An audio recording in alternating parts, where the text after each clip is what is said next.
Hey there guys, Go the Con23 back again with the next part of my in-depth Blu-ray overview. And I'm only going to be able to get the S's in this because there is quite a few. It always kind of goes like this. There's always like so much more S's in it than there is any other letter. Anyway, first up we have Santa Sangra, so I'll get him out, directed by Alejandro Jodorowsky.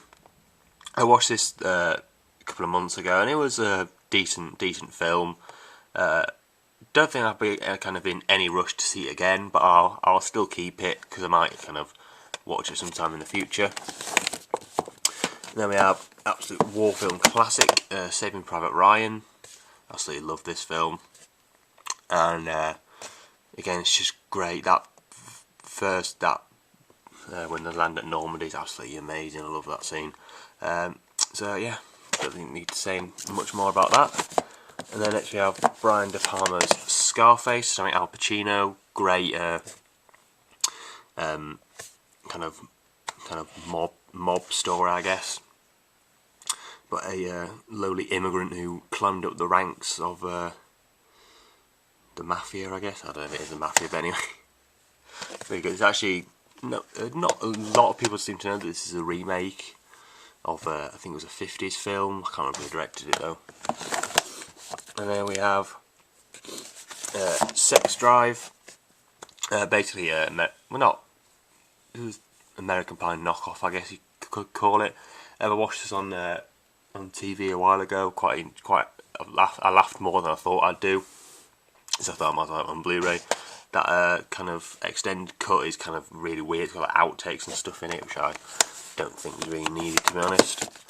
And then we have Shame, starring Michael Fassbender and Kerry Morgan, edited by Steve McQueen. No, not that Steve McQueen.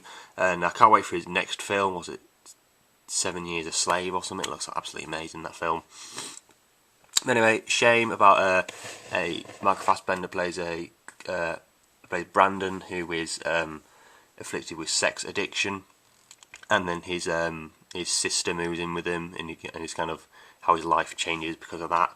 Really, really stylized film, but I really like it. And then we have a zombie film classic, Shaun of the Dead. I absolutely love this one. I like this one more than Hot Fuzz, but Hot Fuzz is still good. But this one kind of blows out of the water for me. So yeah, I think everyone's seen that. Everyone loves it. So yeah, Shaun of the Dead. And we move to down here, so I can get very comfortable. Next up we have, figure it out, Shifty, did by a first-time director Erin Creevy, who directed this year's Welcome to the Punch, which I haven't actually seen, but I really want to check out. A really good British film about basically a guy comes back after I think a few years to see his friend called Shifty, who's now a drug is a drug dealer, and a guy comes back to kind of reconnect with him, and he's kind of like Daniel Mays' character. He kind of he's changed his life and kind of made a better life for himself. Then he comes home, and then Shifty is still this drug dealer who kind of deals to kind of different types of people. It's kind of a day in the life of a drug dealer, but really well made though. Really good acting. Daniel Mays is one of my favourite British actors. Just a great film. Like, I love those films that are kind of like just set in like one day. So yeah. Next, Shutter Island, directed by Martin Scorsese. Remember really liking this on the year it came out. It was one of my favourites of that year. I think it was 2009, I believe. And yeah, it was really good. I mean, I could see the twist coming from a mile off, but apart from that, I love the kind of the direction. This cinematography is great as well. Next, Silent Hill. A lot of people like this one, but I really do. It absolutely amazed me when I saw it at the cinema. Maybe it'll lose a bit of its power when kind of watch it at home. And but again, one of the only good video game to movie adaptations.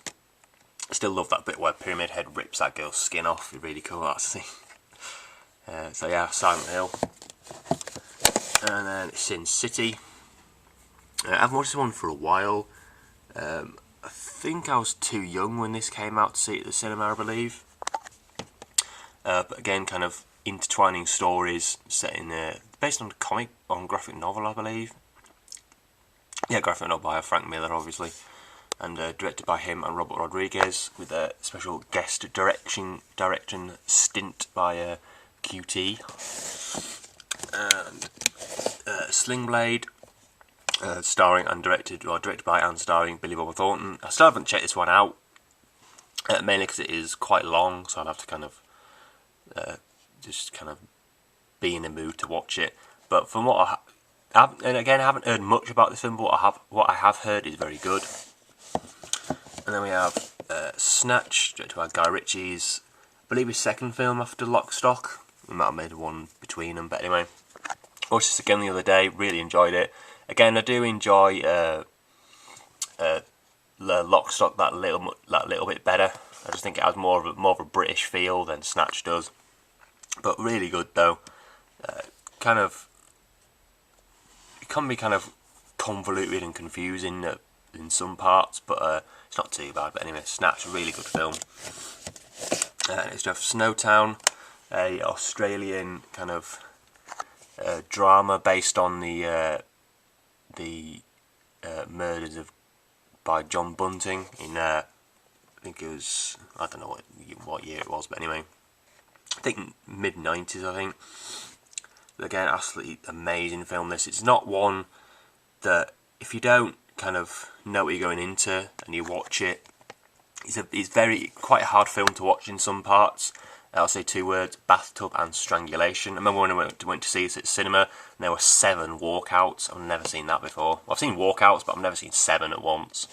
So yeah, Snowtown, really hard watch, but a really rewarding one. And then So I Am Married an Axe Murderer, probably one of the most underrated Mike Myers comedies. I really like this one. And I haven't seen it for a fair few years though, so I might check this out soon. Social Network, directed by David Fincher. Probably my top 5 Fincher films, to be honest. It's really good acting. Obviously, put Andrew Garfield on the map of in America. Obviously playing Spider-Man, but anyway, Social Network. I love the way this film's shot. It's just really nice to look at. Great cinematography and everything. Really like this one. Next we have Sound City, which is a documentary directed by the Foo Fighters' Dave Grohl, and it's basically a documentary about a legendary recording studio in somewhere in America. I'm not sure exactly where, but and then but again, it's just really well. I mean, kind of the first an hour and 20 minutes or so, it's kind of the documentary about the thing, and then the last kind of 45 minutes is basically they get the soundboard that was used, and they record a new album with kind of like guest stars like Josh Homme and Trent Reznor and stuff, and it's kind of them kind of recording the songs. Again, it's really good. Probably one of my favourite films of the year. Great documentary, just pretty damn good. Then we have Source Code. Never seen this one, but I've heard good things about it. Kind of a mind-bendy time travel thriller. So yeah, check that out soon enough. And then we have Spartacus, directed by my favourite director of all time, Mr. Stanley Kubrick. Again, it's like a 3-hour film, so you have to kind of sit down and watch it. It's been on in the UK. It's been on TV quite a few times. Let's have to speed up a bit here. There was Spider-Man 3, actually my favourite of the trilogy, I have to say. It probably goes 3, then 1, then 2. I don't like 2 at all, really. But yeah, Spider-Man 3. St. George's Day, a British film about these guys who decide to plan a diamond heist on St. George's Day. Not amazing, but pretty good watch, I guess. Directed by Frank Harper. And then next we have Stoker. Now, this was, it is in my top films of this year. But I kind of watched it and I thought this is really good. It's in my top 10. Then I thought, is it really that good? then I watched it on Blu-ray, and it is really that good. I absolutely love this film. It's definitely going to be in my top films of the year. Absolutely love it. It's Park Chan-wook's English language debut. And The Strangers, really good home invasion thriller about these two people who stay in this kind of country house, and this I don't know if they're a family, but these three people kind of start terrorising them. Really good though. Submarine, a great British comedy directed by Richard Ayoade. Just really good. I love the dialogue in this. I think I might check out the book as well by Joe Dunthorne. And so yeah, really good film. That if you haven't checked that out yet, definitely do. It's absolutely really good. And then we have Sunshine, directed by Danny Boyle. Possibly my favourite Danny Boyle film. I'm not quite sure yet.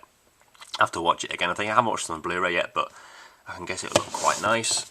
And then we have Super, directed by James Gunn. Kind of an anti-Kick-Ass, I guess.